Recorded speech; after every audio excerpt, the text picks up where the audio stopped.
Por la lluvia me repetí un poco para la conexión, para conectarme a sesión, ¿no? Entonces, una rápida, generalmente su diseño se basa en la conversión de un flujo rápidamente variado, mm, de un flujo subcrítico a un flujo, de un supercrítico a un subcrítico, ¿no? Eh, Al final de esta curva de Riemann se genera un flujo rápidamente variable, ¿no? También las condiciones absolutamente de las características hidráulicas. Generalmente se emplea para disipar la energía, salvar desniveles, para inverter el excedente de caudales que se requieren, devolverlos a cauce natural, en el caso de una presa, eh, por ejemplo, para vertir el agua, el caudal excedente en una avenida de la manera más segura posible, ¿no? La gran energía que se libera al final de esta rápida se realiza en forma de un resalto hidráulico, ¿no? De acuerdo a las pendientes, las velocidades de flujo son extremadamente elevadas en términos de el flujo en canales y se generan la disipación de esta energía mediante el resalto hidráulico. Rápido, con una fuerte pendiente, con uno o más tramos, generalmente se utiliza en obras de excelencia para devolver el caudal al cauce natural, ¿no? Muchos ejemplos son las presas,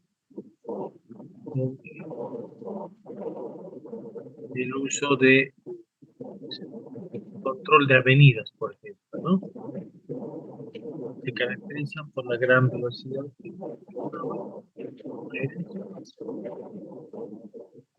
se va logrado pues el flujo rápidamente varía, ¿ya?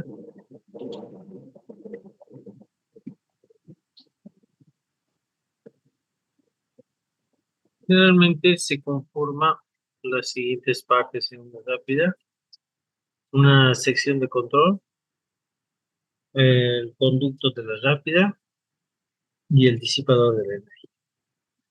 La sección de control es la sección en la cual generalmente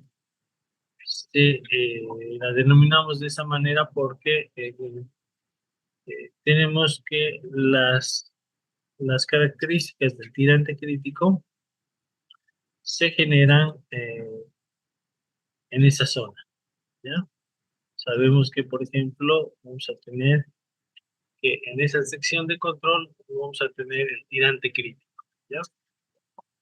El conducto de la rápida es trayecto, el trayecto por el cual se va a generar este, este flujo gradualmente variado, y el disipador de energía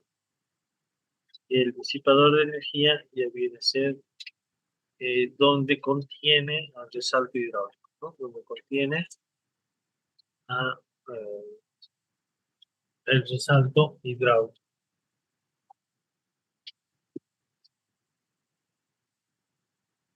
Entonces, esas son las partes de una rápida. Eh, Esa sección de control es un vertedero generalmente de forma rectangular con perfil redondeado, o perfil que pueda ser trapezoidal, ¿no? Es importante conocer que el eje hidráulico de la lámina vertiente, cuyas coordenadas se hallan dependiendo de la tipología que vayamos a tener en esta sección de control, ¿no? Por ejemplo, aquí tenemos un perfil redondeado donde tenemos la ecuación característica de este perfil, ¿no? H sub D viene a ser la carga de velocidad, X y Y las coordenadas para graficar el perfil redondeado y de acuerdo a esta ecuación se va a conformar este perfil, ¿no?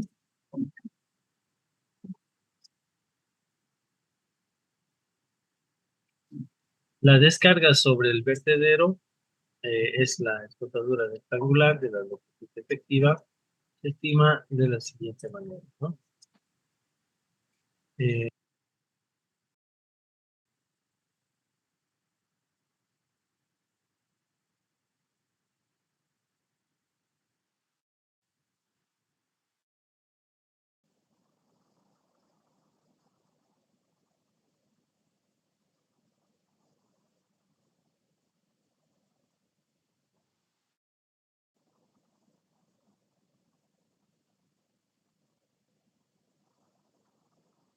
Inge, no se le escucha. Perdón. De la ecuación característica de un vertedero, el caudal, el coeficiente de descarga por la longitud del vertedero, la altura de carga, la 3. En el sistema inglés, este coeficiente de descarga es 4.03 para este tipo de vertedero. Esto va a cambiar en función del vertedero, la forma del vertedero, que, que pueden ser un poco más o menos eficientes en función de su descarga, ¿no? Cuando la carga de velocidad es despreciable en el sistema internacional, tenemos que C puede ser a 2.1 o 2.2, ¿ya? Cuando la carga de velocidad de llegada es despreciable. Si generalmente consideramos nosotros un vertedero, lo tenemos ahí, un vertedero, y si tenemos un cuerpo de agua grande, un embalse, y las velocidades de flujo son pequeñas en esa sección, son lentas comparadas con las que vamos a tener en la rápida.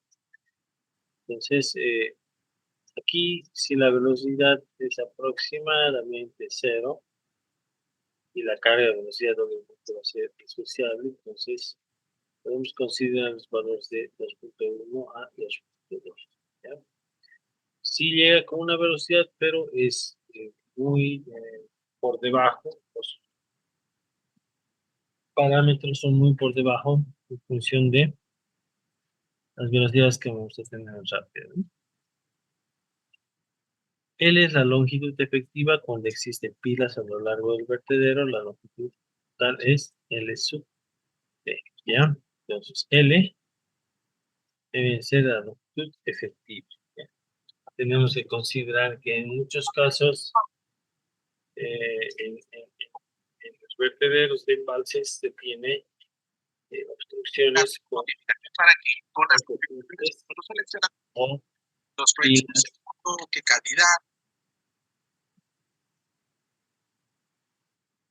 ya está trabajando la pantalla y automáticamente se va a pilas de reproducir. puentes, usted tiene, en ese caso, algunos casos se tienen unas reducciones por los estribos. Entonces, L va a ser la longitud efectiva, ¿ya? L, entonces, en este caso, para determinar esa longitud efectiva, va a ser igual a la longitud total que tengamos en el vertedero, menos el número de pilas, menos 2 veces el número de pilas que tengamos, multiplicado por K sub P, que es 0.01 para pilas redondeadas agudas aguas arriba, o más K sub A, que es 0.10 para estribos redondeados, ¿ya? Multiplicado por HD, que es la carga del vertedero. estos casos el vertedero, pongamos que estos son los estribos. Ahí, por ejemplo, podemos tener las pilas. Esta es una vista en planta. Y el flujo va a tener de esta forma, ¿no? Entonces, se van a generar ahí líneas de flujo en el vertedero, ¿ya? La longitud efectiva del vertedero va a ser esta de aquí y este. Para asemejar su influencia de estas pilas, entonces es los coeficientes K sub P de 0.01 por el número de pilas, en este caso si son 2, va a ser 2 por 0.01 más K sub A va a ser 0.10, ya, eso es de estos estribos redondeados, ¿ya? Ahora entonces, todo esto multiplicado por 2, por HD, que es la carga del vertedero, pongamos que sea 1 metro, digamos, por ejemplo, y la longitud total, vamos a asumir como ejemplo, por ejemplo, unos 20 metros, ¿ya? 20 metros, ¿ya? Esa es la longitud efectiva de el vertedero. Cuando el perfil es trapecial, el ancho de la corona debe tener una longitud de 15 veces el tirante crítico como mínimo. La altura del umbral P debe ser lo suficiente para asegurar la descarga libre. Es decir, que la altura del umbral sea mayor al inicio de la rápida, ¿no? Del canal. Entonces, esta P debe ser mayor que esta H. Y el ancho de la corona, este ancho de la corona, si es trapecial, tiene que ser 15 veces el tirante crítico. El tirante crítico se genera la sección de control. El tirante al inicio del canal de la rápida debe ser menor que 2/3 de H. Este tirante al inicio de la rápida, el tirante al inicio del canal de la rápida, debe ser 2/3 de esta altura. Ya debe ser menor a 2/3 de esta altura.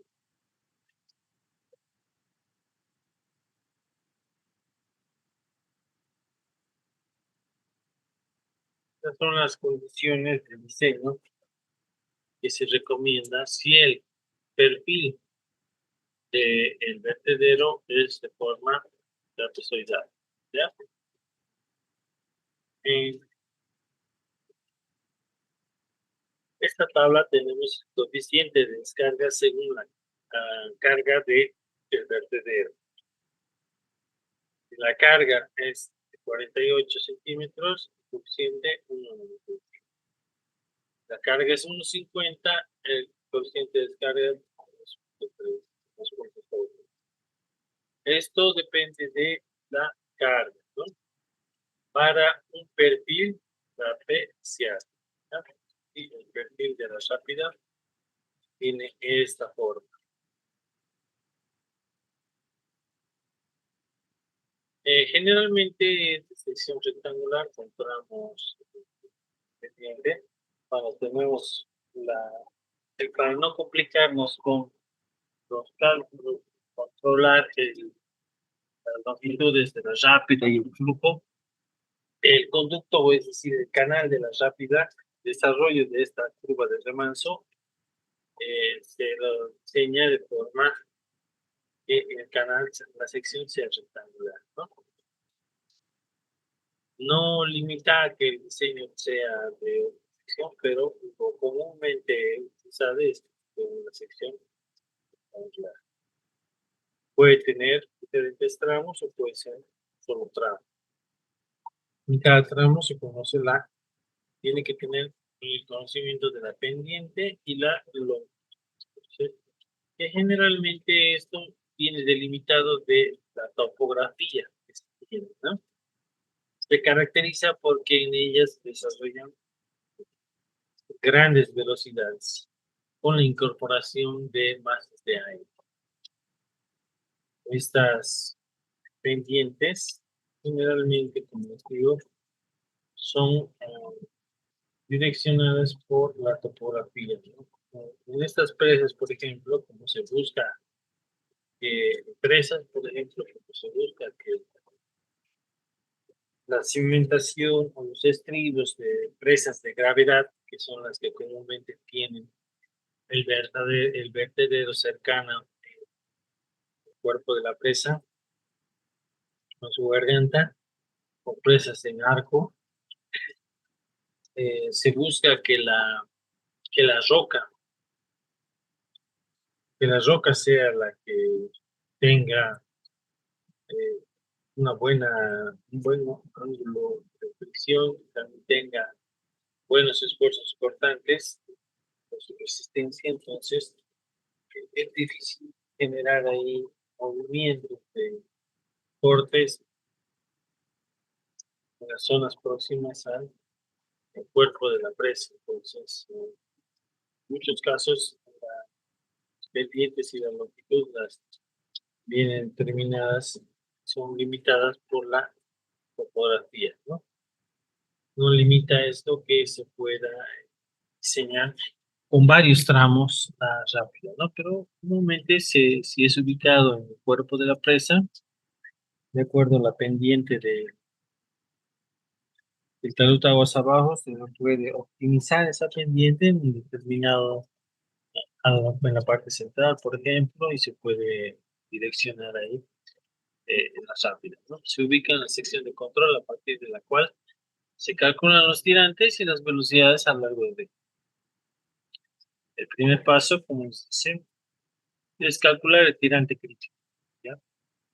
El tirante crítico y la velocidad también crítica y la velocidad a lo largo del eje hidráulico. Segundo paso, se calcula el tirante, bueno, el tirante crítico, y ubica la sección de control que dónde se va a generar el tirante crítico. Y la pendiente crítica de cada tramo de la rápida. ¿Para qué la pendiente crítica? Para comparar, por ejemplo, con las pendientes que tenemos en cada tramo, para ver qué tipo de flujo o qué flujo de semazo se van a generar.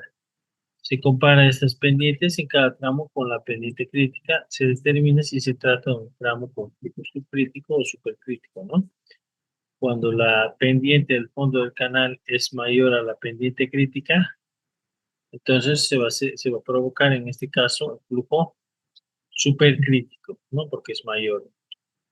Y si esa pendiente, por ejemplo, llega a ser menor a la pendiente crítica, entonces se supone que va a generarse un flujo subcrítico, ¿ya? Eso determinamos para saber qué tipo de curva va a ser, ¿no? Si va a ser una curva moderada, ya sea M1, M2 y M3, o S1, S2, S3, un pendiente suaves, etcétera, ¿no? O, por ejemplo, P1, P2, P3. Posteriormente se calcula el tirante y la velocidad en diferentes secciones con la finalidad de no exceder la velocidad permisible del canal, ¿no? Y determinar el perfil longitudinal de este flujo gradualmente variable. Como hace mención, controla las velocidades permisibles.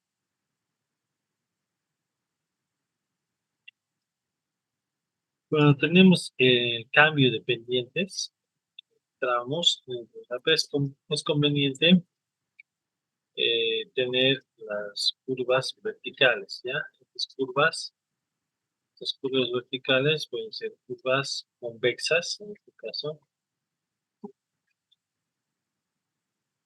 como vemos en la siguiente figura, ¿no?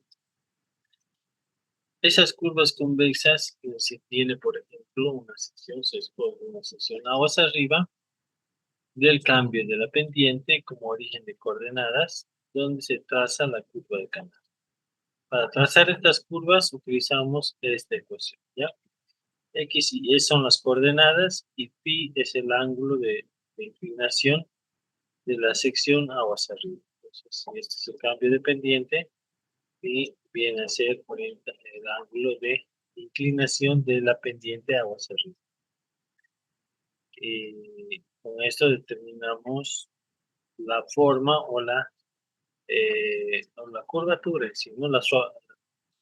Suavizar, por ejemplo, este cambio de pendiente. Así tenemos ahí este ángulo y que no quede así, generalmente dentro de una rápida se busca que esto se llegue a suavizar, ¿ya? Y para eso es esta ecuación. Los parámetros son la velocidad del flujo al inicio de la curva, la velocidad del tramo aguas arriba, el ángulo del tramo aguas arriba, que es este ángulo, la gravedad, y bueno, X y Y vienen a ser las coordenadas, ¿sí? En curvas cóncavas, el radio que se traza, el radio mínimo generado, se recomienda que es 2 veces el caudal unitario por la velocidad dividido entre el caudal unitario, la profundidad del flujo, clase P, el parámetro P. Primero debemos determinar en función de el tirante, la velocidad del flujo, el radio que podemos nosotros primeramente asumir, ¿ya? Vamos a asumir un radio propuesto en función de la topografía. Podemos sacar ahí algunas secciones tangenciales, unas curvas tangenciales, sacar el radio propuesto. Este radio determinamos el factor P y luego de determinar el factor P, determinamos el radio mínimo, ¿no? Este radio mínimo va a ser 2 veces el caudal unitario, la velocidad y dividido entre P. Determinamos el radio mínimo, ¿ya? Una vez que ya se determinan estos cambios de dirección, en el caso de que sí hubiesen, podemos hacer el cálculo del borde libre. El borde libre sería igual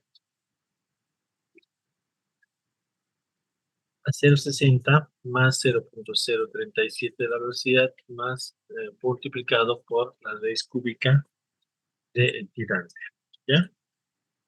Entonces, con esto determinamos el borde libre con esa ecuación. Realmente el cálculo de los tirantes con aire incorporado. Cuando se incorpora el aire, el tirante puede tener alguna variación, ¿no? Y eso va a ser el tirante con aire incorporado, va a ser igual al tirante que se tiene en la sección dividido entre la densidad relativa del agua con el aire incorporado. Entonces, para tener una relación de esa densidad, podemos tener esta ecuación: 1 menos esa densidad con el agua con el incorporado dividido entre la densidad, aproximadamente a 0,06 la velocidad al cuadrado de la gravedad por el radio hidráulico. ¿Ya? Este es el radio hidráulico, ¿ya? En sub H.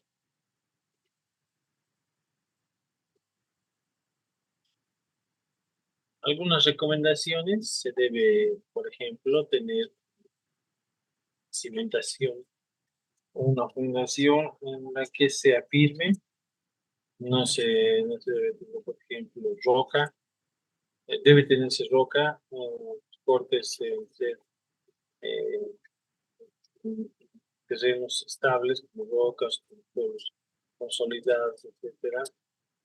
Lo más común, como les decía, es secciones rectangulares para controlar las características del flujo, para tener poco más de seguridad en el comportamiento de la hidráulico de los rápidos, ¿no? En lo posible se debe evitar estas curvas horizontales, es decir, tener desvíos o que el trazo en planta no sea una línea recta. Para evitar ese efecto de la cavitación, la velocidad debe ser menor que 25 metros por segundo. Es una recomendación importante.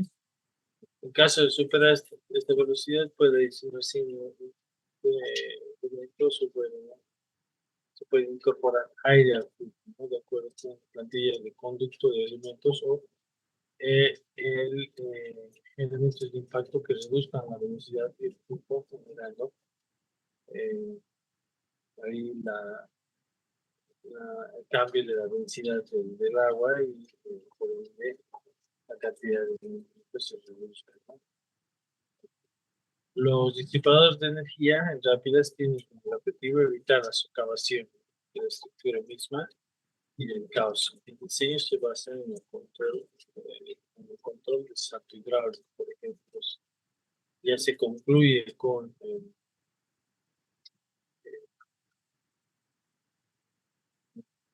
flujo gradualmente variado y se genera el flujo rápidamente variado desde el salto hidráulico.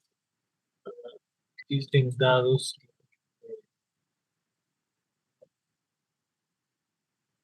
centellones que puedan llegar a optimizar estas longitudes de resalto hidráulico, ¿ya?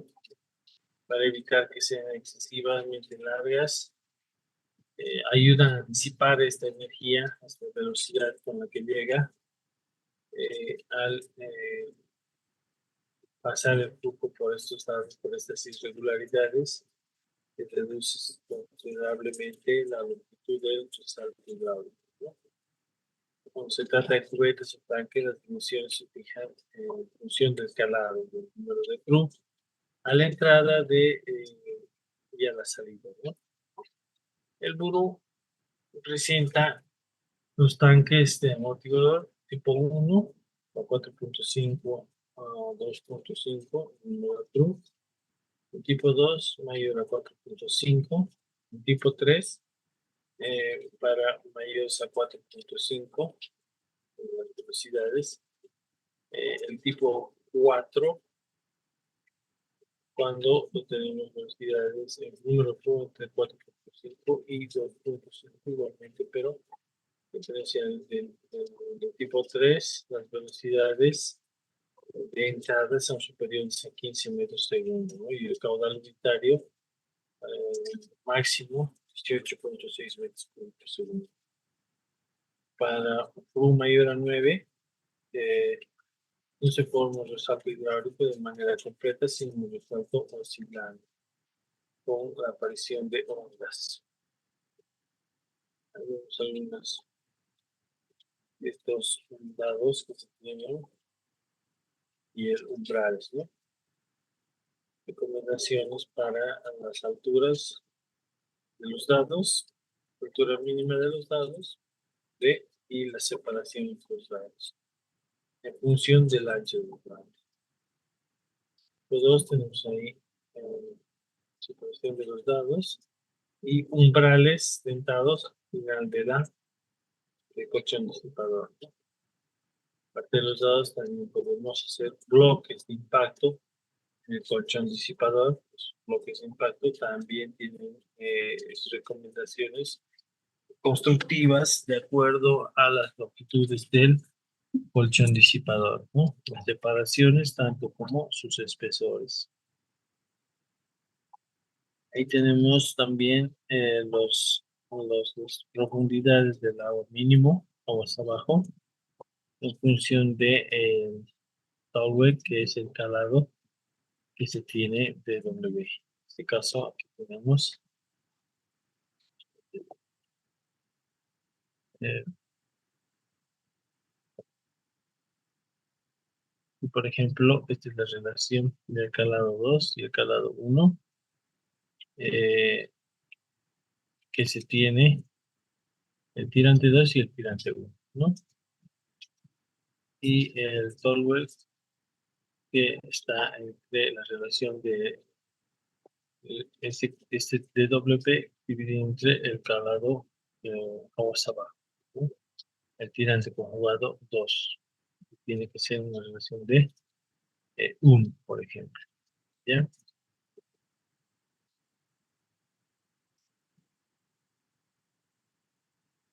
Aquí tenemos algunas gráficas de las alturas de los bloques amortiguadores H sub S y que están en función de la relación de las profundidades del flujo aguas arriba de U, ¿no?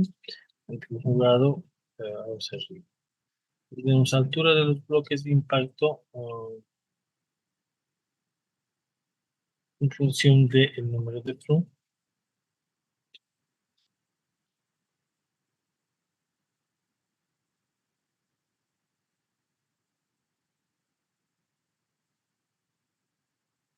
En el tanque amortiguador tipo 3 se permite entrada de sedimentos, barro y arena en cantidad moderada, cantos en poca cantidad y cuerpos flotantes en cantidad moderada. ¿Ya? Ahí tenemos una gráfica de las dimensiones del tanque por 4, una separación de los dados y el ancho mínima de cada dado, ¿no? En muchas ocasiones se requiere colocar una transición al final de la rápida con un estrechamiento tipo embudo, ¿no? Si este es el ancho de aguas arriba, se realiza la reducción a este ancho, ¿no? Las líneas de la velocidad del flujo se generan de esa misma forma, ¿no? Para el caso, la relación del ancho en entrada dividida entre el ancho de la salida de la reducción va a ser igual a la relación de los tirantes aguas abajo administrados a 3 medios con la relación del número de flujo aguas abajo y el número de flujo aguas arriba. ¿Ya?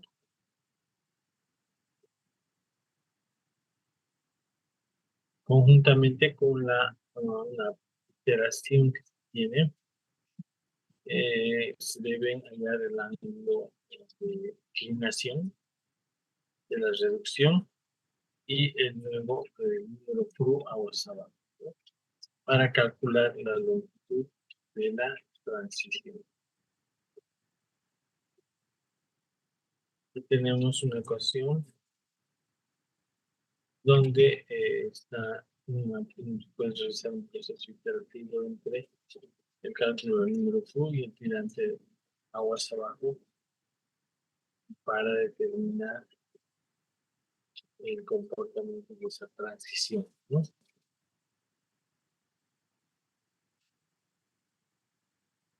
Es una empresa de un Balsen, la empresa de Europing, y esa es las velocidades de flujo que se generan rápida, pueden ser mayores a 20 metros por segundo, pero se recomienda que no pasen los 22 metros por segundo porque ya pueden generar cavitación y llegar a estas burbujas del aire a grandes velocidades, llegar a deteriorar ya sea el hormigón, ¿no? O los materiales con los que han sido conformados estas rápidas. Y poco a poco van generando fisuras, grietas y a las velocidades grandes pueden llegar a socavar esta rápida y generar problemas de inestabilidad estructural o destrozar toda la estructura de la rápida, ¿no?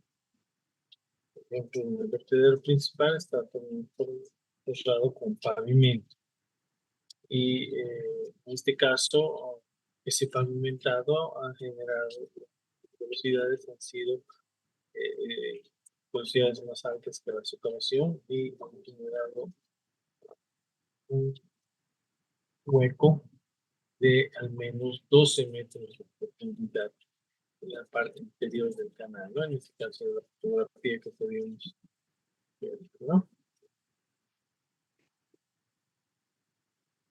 En general, esa es la teoría o las consideraciones básicas para el diseño rápida, que se basan generalmente en el flujo gradualmente variado y el flujo rápidamente variado, ¿no?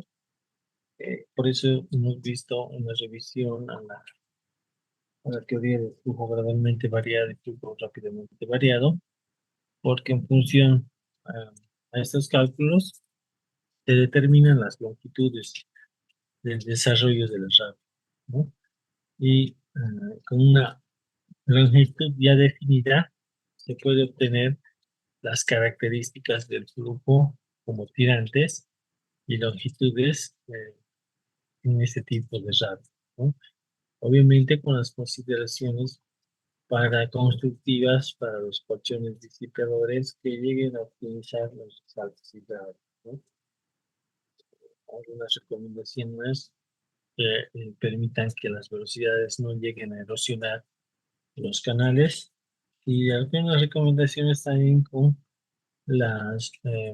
el suavizar, por ejemplo, las curvas verticales, ¿no? Que sean cóncavas o convexas, las situaciones para suavizar este tipo de flujo y evitar que por esos cambios abruptos también se generen fisuras por las velocidades grandes, ¿no? Así como también estimaciones de los coeficientes de descarga que hemos visto en recomendaciones en cuanto a la forma de el,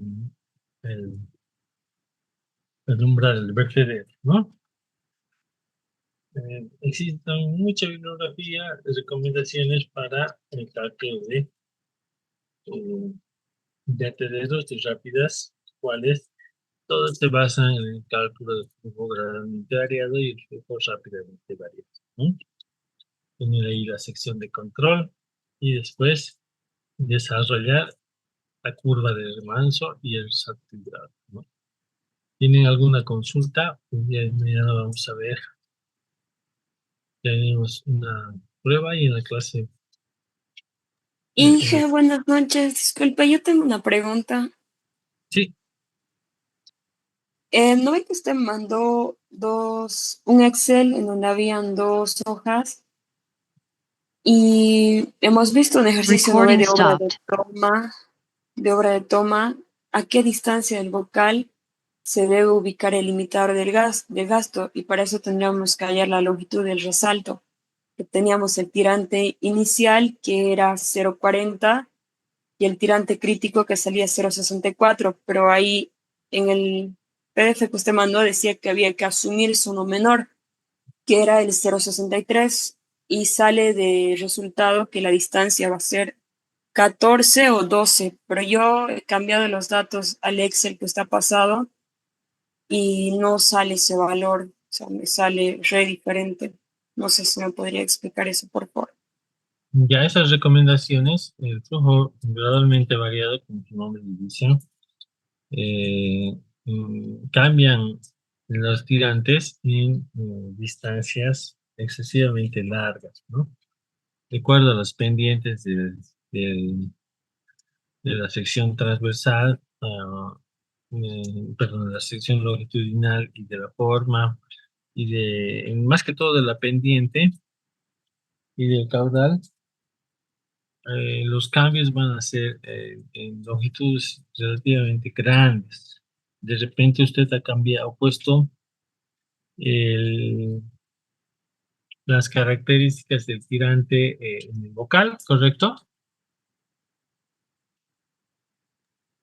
Sí, el antecanal he puesto su pendiente, Ya, pero he puesto con el caudal de 1,27 cuando iba a haber una máxima avenida, ya, porque en función a ese caudal he calculado el tirante crítico. ya. pero sale re diferente, Inge. Igual ahí en el PDF que usted mandó, determina Ujú. la profundidad del antecanal, pero digamos, si entra al vocal un caudal de 1,27 me salía un tirante normal de 1 y algo, y la profundidad del antecanal era 0,90 creo, y no se estaba pensando que el agua se podría desbordar en eso. Mm, sí, puede ser. Por eso el objetivo era que una vez que diseñamos esto, había que graficarlo y poner una modelación hidráulica, ¿no? ¿Se acuerdan que hicimos también cuando asumimos que la velocidad con la que ingresaba iba a ser también en función del ángulo de inclinación que tiene este canal con el ángulo del río principal, ¿no? No precisamente va a ser ese componente como si fuera un vector, ¿no? Por la inercia y por las características de la sección misma, puede que las velocidades lleguen a cambiar, ¿no? El objetivo era diseñar ese canal tal con las recomendaciones de la bibliografía que se tenían y graficar la toma y modelarla con ya un flujo tridimensional, ¿no? O por lo menos bidimensional. Bidimensional para saber cuál es la componente de la velocidad que ingresa a al vocal y al antecanal y tener ahí más o menos un poco más clara la idea de las características del flujo, ¿no? Ver si realmente se desbordan en la bibliografía de acuerdo a las recomendaciones de las ecuaciones son acertadas o no son eh, cercanas a la realidad, ¿no? Um, Ese es el objetivo, en realidad, es hacer un prediseño con estas ecuaciones de bibliografías y, como les decía, ahora en consultorías lo más común es que se solicite una modelación hidráulica de las características del flujo, ¿no? Por lo menos en un flujo bidimensional, ¿ya? Eh, para saber si se comportan de esa manera. Una vez que ya se hace el predimensionamiento y en base al modelo de hidráulico de estas obras, de la obra de toma, de la rápida, de los canales, se verifica si las alturas de los bordes libres no son excedidos y mantienen su rango de seguridad, o si no, se modifica en cuanto a la modelación hidráulica, ¿no? Pero para partir de un predimensionamiento, porque hemos visto en la teoría que se hacen algunas simplificaciones en el flujo, ¿no? En algunas partes en las que se considera como si fuera un flujo uniforme, o un flujo, una sección rectangular, ¿no? Pero se puede partir desde ahí para generar el predimensionamiento.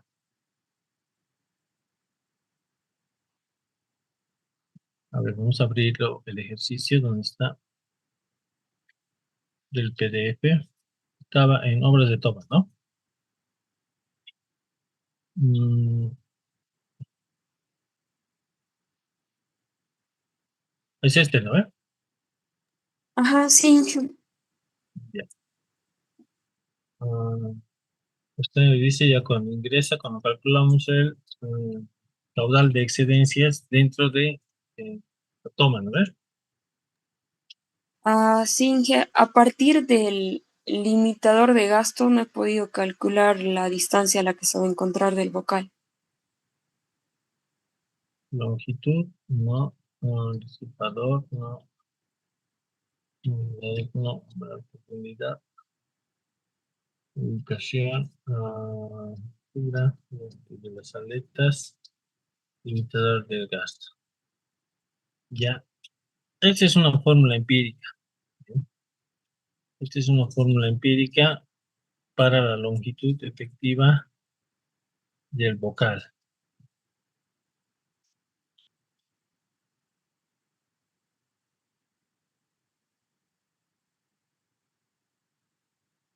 le sale muy diferente a una curva de remanso, obviamente, porque esa curva de remanso, como decía, es un poco gradualmente variado, ¿no? Esto ya es la longitud el ancho del vertedero, ¿no? Lo que usted se refiere, si no me equivoco, es a esta longitud, ¿no? Esta ecuación, ¿correcto? No, Inge, se puede calcular. Lo que pasa es que va a ver más abajito. Ah,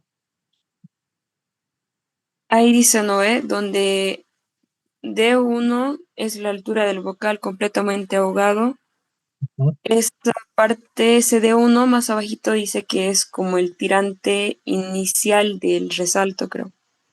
Sí, eso estaba leyendo. Más abajo, exactamente ahí, Inge. En el perfil M3 tiene como tirante inicial 0,61 de la altura del bocal. Ujú. Y el otro, Aquí fíjense, le hacen la recomendación que, ¿dónde está? Aquí está. D1 es 0,61, este D1 es 0,61 de la altura del bocal, ¿vale? Donde la altura del bocal se supone que ha sido totalmente, el caudal ha excedido el bocal y funciona como orificio, ¿ya? Entonces, vamos a suponer que no va a trabajar como orificio, entonces aquí tenemos que el 60% de ese bocal va a ser el tirante que ingresa por ahí, ¿no ve? Aquí tenemos que este perfil, bueno, dependiendo de los caudales, no va a ser perfil M3, por supuesto. En este caso sí M3, ¿ya? Debe ser moderado 1, 2 o 3, ¿ya? Parte con esta altura del tirante, ¿ve? Parte con esa altura del tirante. Y dice que el tirante crítico en el antecanal para un caudal de 1,27 con ancho, el tirante crítico es de 0,64. Ese tirante, ¿usted lo ha sacado? No lo ha sacado. Es solamente con el caudal y el ancho, es el caudal unitario al cuadrado dividido la gravedad, todo a la un tercio. ¿Ve? sí, ya he Eso, sacado. Me salía lo mismo, 0,64, pero ahora lo que no me sale es la la ubicación del longitud, limitador de gasto. Ajá, ese 14,2 no me sale. el perfil M3 tiene un tirante de 0 punto final, que es 0,73, a criterio, dice, menor que el tirante crítico, en un tramo de 14,20 con un flujo gradualmente variable, ¿ya? Entonces, para que no pase de que ya pase otro tramo, a otro curva de remanso, y se asume este tirante, ¿no? Se asume este tirante y desde este tirante hasta este tirante eh, se tiene que se desarrolla estos 14,20. Eso es lo que no le sale, ¿no? Sí, Inge. Ya, a ver, vamos a corroborarlo. Les he pasado un de cálculo, ¿no? Pero vamos a ver igual aquí, como les decía. ah,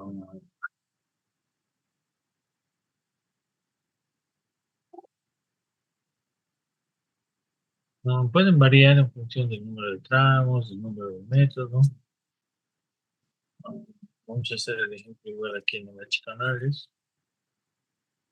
A ver, entonces salto una remanso, ¿ya? ¿El caudal cuánto le sale? Es 1,27, ¿no? Ancho de solera 0,8. Talud de 0. Pendiente, ¿cuánto era la pendiente de ese ejemplo? 0,0020. Sí, 0,0020, ¿no? ¿Dos ceros? Sí, sí, La dos ceros rugosidad y la rugosidad 0,015. 15. Ya, pendiente 1, 0,40. El tirante 2, 0,63. ya, el número de tramos, pongamos 1, con 1 va a cambiar ya.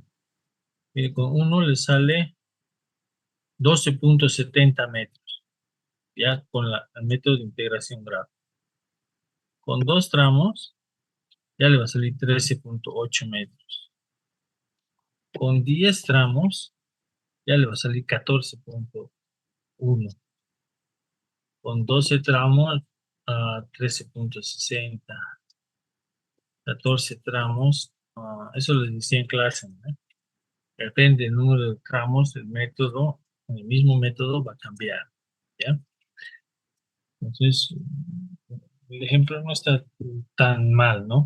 14,20. De repente, el número de tramos que se ha asumido, a ver, para este método coincidiría con, no sabemos si va a estar mal o bien, fíjense, casi 5 tramos o 6 tramos, ¿no ven? Casi 3,10, ¿ya? Ahora cambiemos a otro método. El método de tiene 1,27, el ancho del sol era 0,80, el talud de 0, la pendiente de 0,02, así es. El tirante normal no hemos determinado, ¿no? ¿O lo tiene? Para el caudal de 1,27 salía 1 y algo. No recuerdo bien, creo que era 1,18. Vamos a calcular de aquí. ¿Ya? Este era 1,27, este es 0,8, este es 0, este es 0,015, así, ¿no? Ujú. La pendiente, exacto. El tirante normal es 1,19, ¿no? Entonces, C, ¿ya? 1,18 no entiendo. Entonces, vamos a este método. El tirante crítico, ¿cuánto era? 0,64, ¿no? Tirante inicial era 0,40.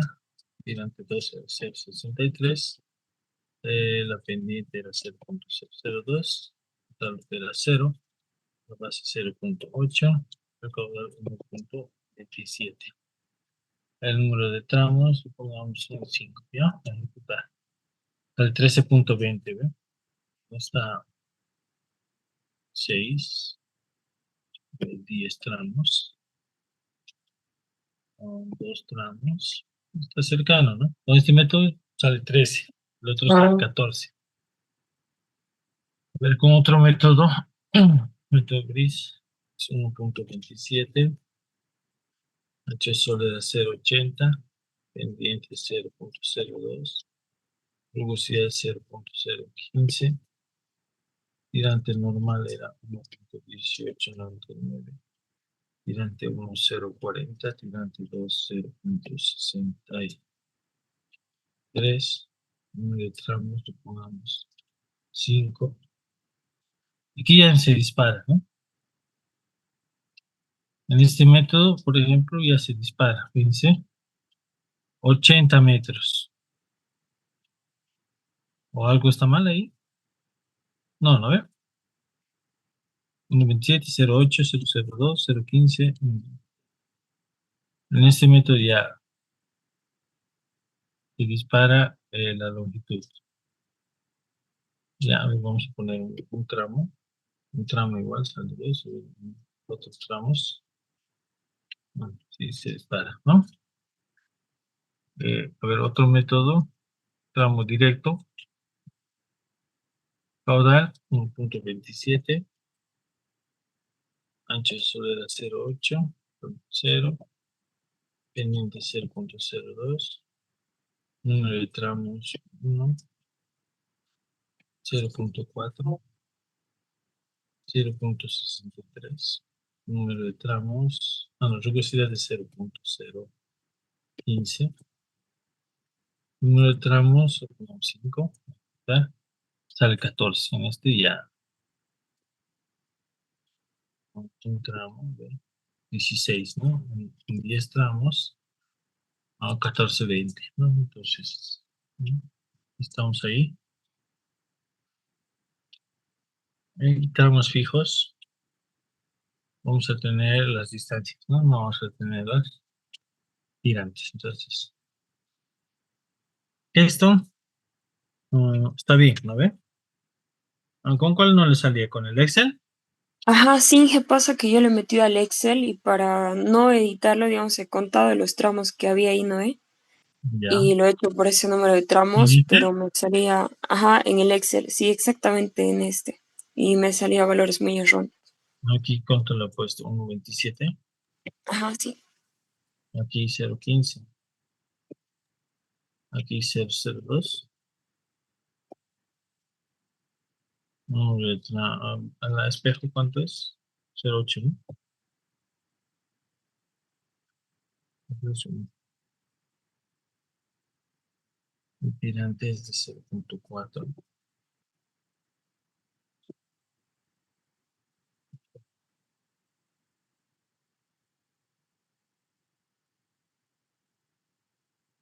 A 0.63.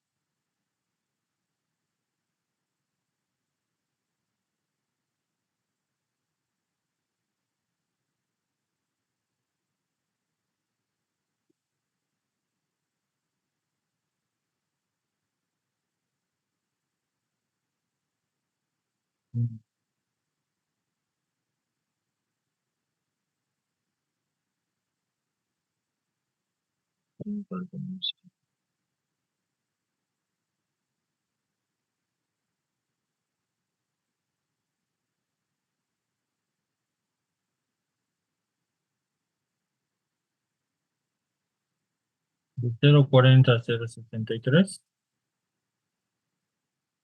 ¿Y le ha puesto?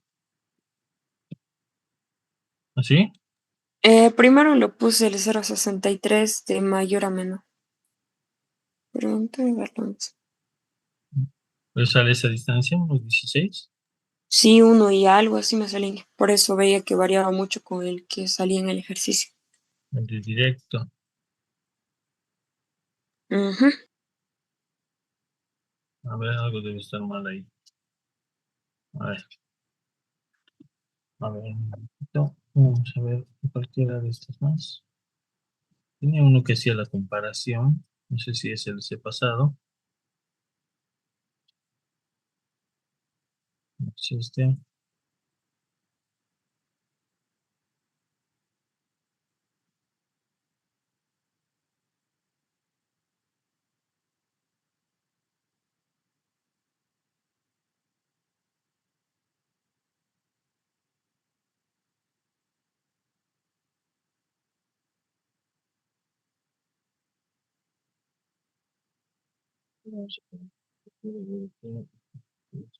'Compuesto'.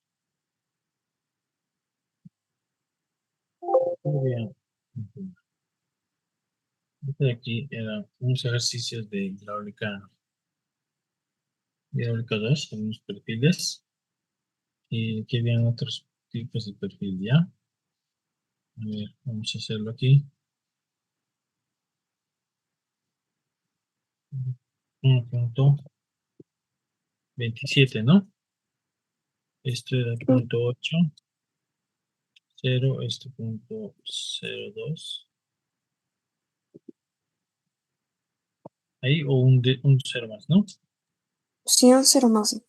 15, a ver, 15.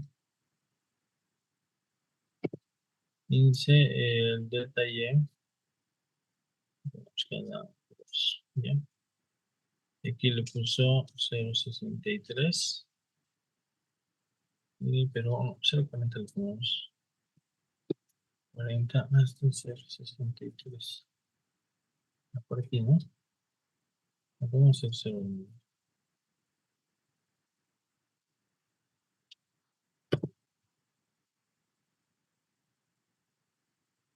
Aquí. A ver, sería aquí, ¿no? De 40 a 63. 14 punto, este sí está bien. ¿No ve? Ah, sí, ahora sí. Pues está En el bien. otro, pero no me salía. El otro, alguna ecuación hay que revisarla, ¿no? Es lo mismo, fíjense, es lo mismo. Alguna ecuación debe estar jalando mal. Voy a pasar ya, perfil compuesto. Hay varios perfiles, M2, S2, M1, y aquí unos ejercicios, ¿ya? Pero como viste, puede variar algo. Pero en el otro método, en H-canales, el método de Brice, igual ese se disparaba, ¿no? Es un predimensionamiento igual en el diseño con flujo, con la modelación, puede que no llegue a los 14, puede que exceda. Lo que yo pensé que se refería era a esto, mire.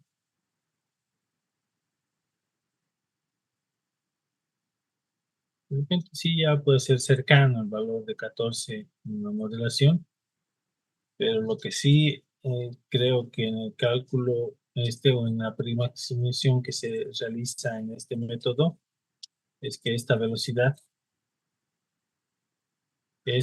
con la que ingresa aquí, estamos considerando una componente de un vector de esta velocidad, ¿no? De repente no se forma así, no van a ir las líneas de flujo a, a generarse ahí ese componente exactamente. Ahí va como que tiene un barraje, capaz que se provoquen remolinos, ingresen con otras velocidades ahí. Y esto es lo que se quiere modelar en sí, ¿no?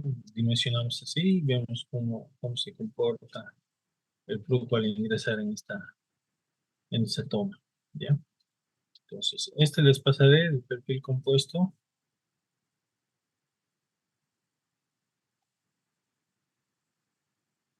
para que lo verifiquen, ¿ya? ¿Alguna otra consulta? Inge, disculpe que sea tan insistente. En la parte de la profundidad del antecanal, como le decía, dice que es 0,90, pero cuando venga el caudal de 1,27, el tirante va a ser 1,19. ¿No habría que aumentar la altura del antecanal para que el agua no se desborde? Aquí, a ver, perdón, Al último, Inge, donde está el cálculo de la profundidad del antecanal. ya, a ver, vamos a ver. No se preocupe, mejor si se aclaran las dudas aquí. A ver, Ajá, sí. Y un poquito más arriba, Inge, otra duda más tenía. Justamente ahí, SHB1 no me sale 0,17, me sale 0,07 y con eso ya varía más todavía. este de aquí, Ujú.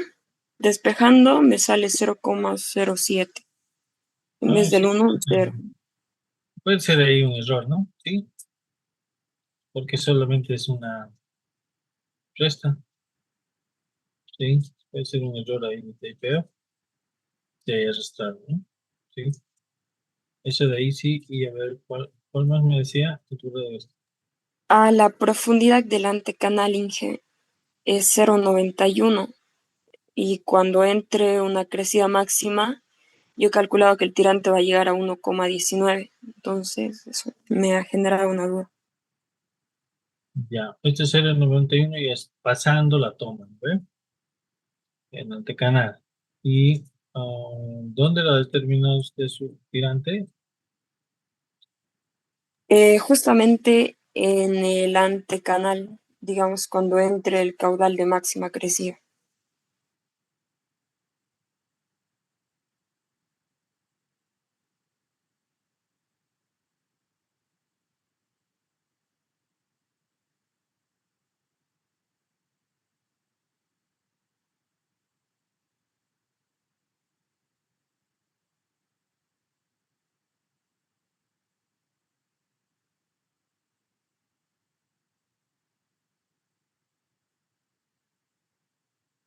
No lo hemos determinado aquí.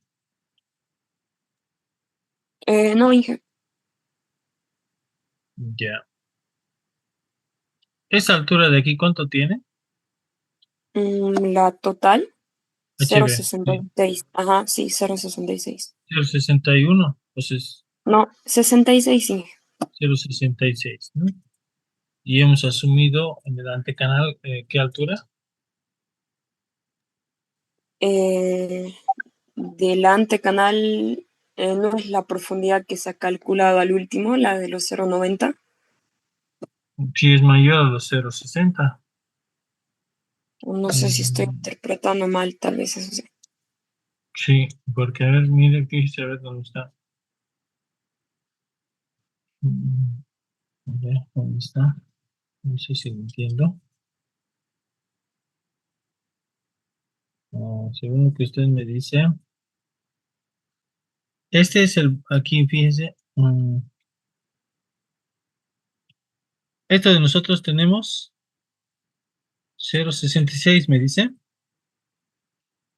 Sí, Ya, entonces, tirante que ingresa ahí, si llega a exceder el río, más que pase por aquí, estos muros, como hemos visto, estos muros de aquí, los muros de protección dependían de la altura máxima de la crecida, ¿no ven? Entonces, si la altura del muro está mal, igual va a exceder por arriba.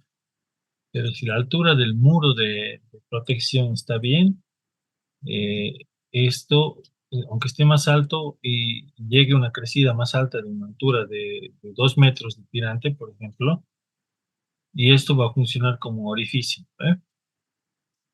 Entonces tendríamos que hacer una comprobación de cómo funciona como orificio, ¿ya? Y no solamente como una puerta o como un vertedero ahí, bien. Entonces, la altura que va a salir, de igual manera va a ser 0,66. O de repente, después de un orificio, en muchos casos, si la altura de carga es mayor, ustedes han visto en hidráulica que si la altura de carga es mayor, y esto es un orificio, y se provocan velocidades de flujo elevadas, puede provocar un resalto hidráulico, ¿verdad? Pues yo creo que más que se desborde, que el agua llegue a ser así, y se desborde por el canal, si esta altura de la crecida que me dice en el río es más alta, y las velocidades de flujo son mayores, se puede provocar un flujo crítico y un resalto. Pero eso va a depender de los muros, fíjense. A ver, ¿eh? Esto les había mostrado otras imágenes. Miren este. Aquí se ve un poco, ¿no?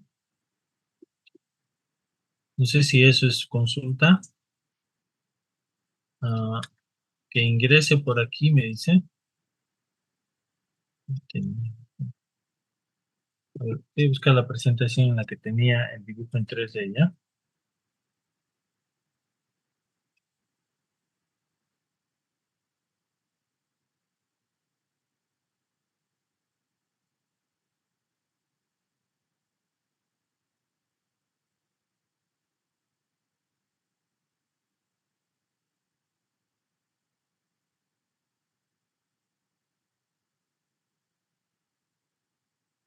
No podemos verla aquí, ¿ya? Esa es otra toma, pero de repente, no sé si se puede entender aquí. Ya. Aquí tenemos mayor caudal, ¿no ve? Y supongamos que esta es la toma aquí, esta es la rejilla, y esta es la altura del muro. Si esta altura del muro, ¿usted cuánto le sale? Perdón, aquí la altura, esa es la altura que ha determinado, ¿no? ¿Cuánto le ha salido en máxima crecida? Yo Uno no me recuerdo muy bien. 1,10, digamos, ¿ya? Y si tiene estos 0,60 a 0,66, esta altura, obviamente, la altura de protección del muro va a estar más para que no se llegue el objetivo de los muros de protección y los alerones era que la crecida no ingrese por detrás el cauce y llegue a socavar. Entonces, si tenemos aquí 1,66, digamos, o 1,10, tiene que evitar que el muro tiene que evitar que pase por detrás, ¿ya? Y si tenemos aquí en el diseño de lo que tiene que ingresar 0,66, ingresa por aquí y solamente ingresa con esa profundidad de flujo. Ahora, lo peligroso es que se genere un resalto con velocidades altas si la carga es mayor. Entonces eso se tendría que modelar o hacer una comprobación que aquí funcione como un edificio con esa altura de carga. ¿Ya? Eso sí es importante verificar. Pero digamos si la altura del tirante en el río en máxima crecida es 2 metros, X066, los 2 metros no van a entrar y después se va a hacer flujo subcrítico de nuevo y se va a desbordar, ¿no? Lo peligroso son las velocidades y el resalto, y en el resalto igual puede desbordarse, ¿no? Eso hay que tener en cuenta eso, ¿sí? ¿Ya? No sé si ahí queda un poco más claro o tal vez. Sí, está bien, es que lo que pasa que como hay una ecuación para determinar, digamos, del caudal máximo era 64 entre el río y lo que entraba por el bocal era 1.27, entonces yo como he visto, bueno, he calculado que entraba 1.27, he dicho, a ver, ¿cuánto será el tirante si es que entra esta cantidad de caudal al bocal? Y entonces por eso era que me salía un valor alto. Ay, ay, ay, a usted le puso los 1.27 a la ecuación de Manning, ¿o no? Ajá, sí, sí, sí. Ya, a la ecuación de Manning le salía eh, más alto. Sí, me salía los 1.18, por eso yo decía que raro. Ah, ya, pero no es un flujo uniforme. Como les digo, puede entrar con mayor velocidad y de acuerdo a las curvas del remanso, igual de acuerdo, ese pero igual hay que verificarlo, ¿no? Fíjense, igual, ¿dónde está el Excel que les he pasado? Aquí, ¿no? Es este. Teníamos gráficas seguro, ¿no?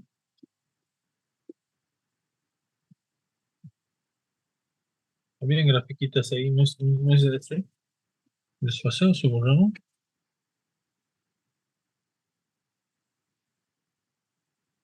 Creo que se borraron, ¿no?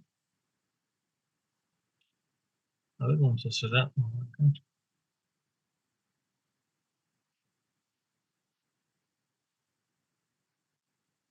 Creo que no era el archivo, pero les voy a mostrar en la gráfica, en los perfiles de flujo. Eso también en los canales tienen que ver, ¿ya? Eh, estos de aquí, creo que se borraron el ejemplo, ¿no? Ah,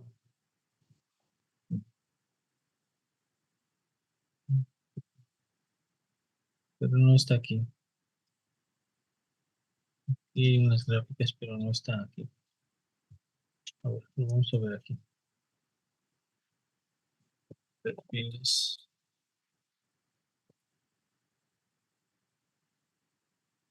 Y aquí lo vamos a ver.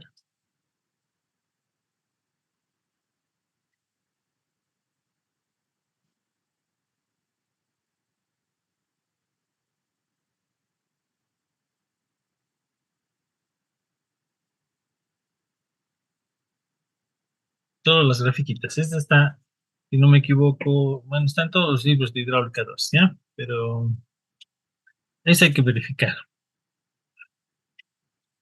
El tipo de curva que van a tener. M3 es esta, la que hemos visto en el ejemplo que vamos a tener este M3, ¿no? Quiere decir que va a partir desde el tirante que sea menor al crítico. El tirante que tenemos es menor al crítico y también es menor al normal, ¿ya?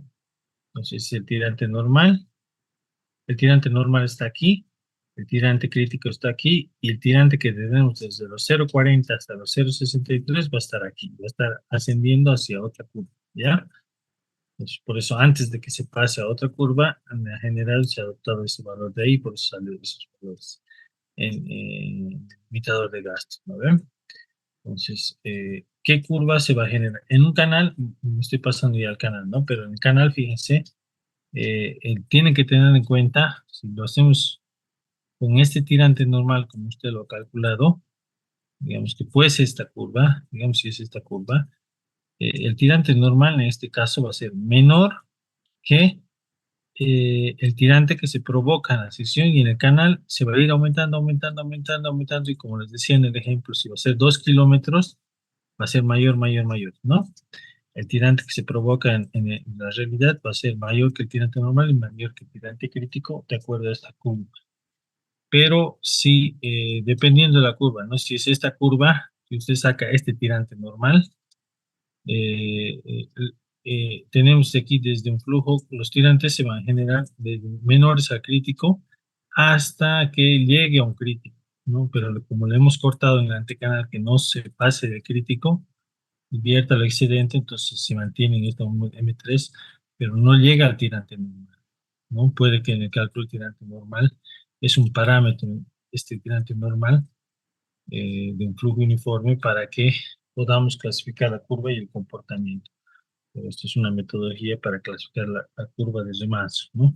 Entonces, hay ecuaciones, hay curvas como como esta primera, la M1, todos los tirantes que se generan son mayores al normal y al crítico, ¿ya? En EMA2, los tirantes que se generan son menores al tirante normal, pero mayores al tirante crítico. Y en EMA3, los tirantes que se generan son menores al normal y menores al crítico. Entonces, eso no hay que confundirse, puede ser que con el tirante normal, que en una sección, con un caudal en una sección, no se llegue a generar en esa sección, ¿no? O en ese tramo de esa curva de remanso, ¿ya? Eso tienen que tener en cuenta. Y lo que sí tienen que tener en cuenta igual en canales, no colocar tampoco el tirante normal, porque si tenemos pendientes suaves y de repente hacer la comprobación en toda la longitud para ver cuánto crece ese tirante a lo largo de la longitud para después darle un borde libre, ¿no? Ya, eso sí, por eso les decía que las curvas de remanso les van a servir para eso, ¿ya? ¿Ninguna otra consulta? No, Inge, gracias.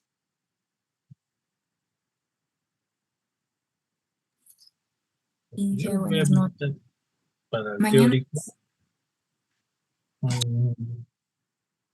En el transcurso del día tengan su prueba teórica y mañana, como acordamos, el examen práctico, ¿no?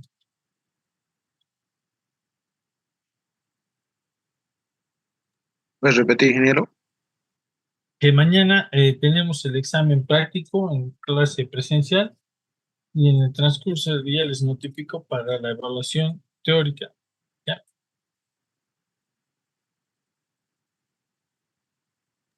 Inge, ¿se va a permitir el uso del Excel en el examen? Perdón. ¿Se permite el uso de Excel en el examen? El Excel no, sí, calculadora, ¿no? Bueno, igual tienen en la calculadora, pueden hacerse sus planillas, ¿no? ¿Se puede llevar entonces HP? Sí pueden llevar el chip. Inge, y los Com- que no tenemos compu. HP, no podemos llevar la computadora, es que si no se va a tardar harto y además para comprobar los resultados. Si no, les voy a dar la opción de que, bueno, para no hacerlos por tramos, como que en el ejemplo les he dado por varios tramos, ¿no? Ya cuando es solamente por un solo tramo para que todas las condiciones de todos los estudiantes sean iguales, ya yo calculo con un solo tramo y así sacan el mismo resultado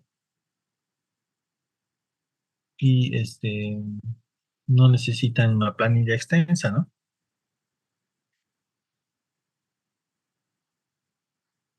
Entonces eso también está libre, bueno, la opción para que vaya a medir los tiempos y se les doy un solo tramo, el resultado que salga, ustedes ya lo... En el caso de que haya ese ejercicio, ¿no? No, la necesidad de calcular una curva de Young.